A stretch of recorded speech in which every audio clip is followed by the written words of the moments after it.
talk is actually very timely in the sense that through our speakers' sharing of their stories, it helps to address the tension between top-down policies determined by strong states to boost a making creative culture, which is now typically emphasized on the hardware of iconic building, museum, opera houses, many designed by world-class architects, and the need for freedom and flexibilities to enable more organic initiatives rooted in local or even grassroots practices. We have an inventor, environmentalist, and entrepreneur, Caesar, who is the founder of Maker Bay, Pote, and Scoutbots. Then we have founder and creative director of Hatton Studios, Natalie. And of course, Peggy, the founder and executive chef of one of my favorite restaurants, Grassroots Pantry. Each one of them represents a making sector, one in robotics and tech, another in jewelry, and the last one in food. For us, it's about being able to have a sustainable lifestyle. Let's say if I was hungry one day and no one's going to be able to feed me, at least I have a skill, okay? So I can depend on myself to do it. So it's a very organic growth, which has really allowed us to solidify our message. Having started off in a somewhat haphazard way, it's really become clear that our goals are sustainability, accessibility, and creativity. I think what has come to be is that we have been changing the world and designing the world in a way that has been quite damaging. I see myself as somebody who is trying to be this new kind of force, to create something that's not going to destroy the environment and not destroy other people. How do you actually allow something like robots to be created in your head? The way I get into the creative process is typically to immerse myself into a problem I'm trying to solve.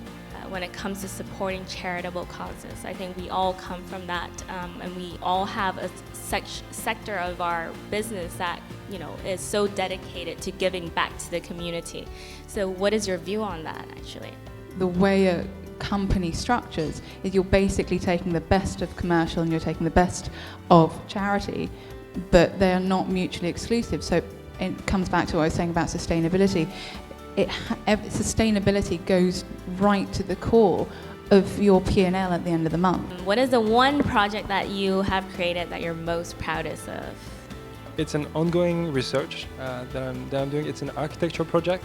The idea is that the building in which we're sitting, for example, the way we are sitting on a stage and you're sitting on the tables, is kind of indicating our social relationship. We are speaking in a microphone, therefore you feel the obligation to stay silent and listen to us. For 18 months, we had no heating, hot water, and I feel that was such a defining moment that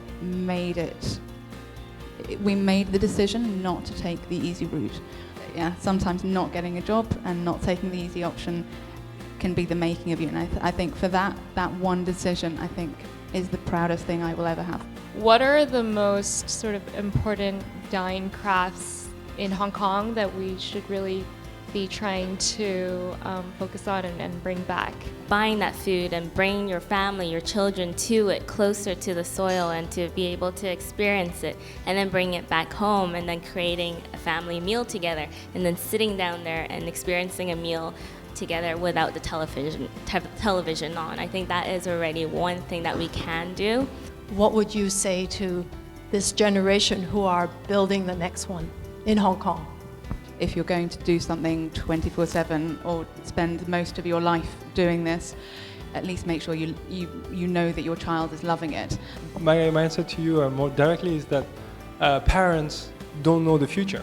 I feel that what I think is the best advice to the parents is to let the kids being driven by the curiosity and by the pleasure of what they do.